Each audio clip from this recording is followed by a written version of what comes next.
जय श्री राम बंधुगण आपण मानक स्वागत ओडिया मोटिवेशन गान को। आज आम जाना पांडव मान अज्ञात वनवास कौटी रही और परिचय कौन था। जिते पांडव मैंने 12 वर्ष पर अज्ञात वनवास गोटे वर्ष पड़ता से समय प्रभु श्रीकृष्ण पांडव मान पाक आसिले और कहते तुम मानक यही गोटे वर्ष अज्ञात वनवास बेले तुम मानक सप्तक ही रहा पड़ो कहीं दुर्योधन तार सब सैन्य मान तुम मानक खोजापी पठे तुम मैंने गोटे कम कर दुर्योधन मित्र देश को विराट को चली जाओ सेठारे निजर परिचय बदल रहा चेष्टा कर। पांडव मैंने प्रभु श्रीकृष्ण कथा मानी विराट देश को चली जाते दुर्योधन परिचय चेंज कर नाम था कनक ब्राह्मण जे कि विराट देशर सलाहकार रूप में रही थे। भीम नाम था बल्लभ जे कि रोषेईगार रोषे कम करुले।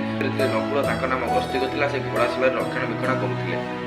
चतुर्थ सहदेव जे कि तंतीपाला नाम चौकिया भाव में कम करुले। पंचम द्रौपदी विराट नगर राणी सेवक थे और नाम सौणी था। राणी पाखे 3टी शर्त था मु कहार गोड़ धोबी ना कि मुझार अईटा बासन उठेबी ना कि मुख क्या देखेबी ना।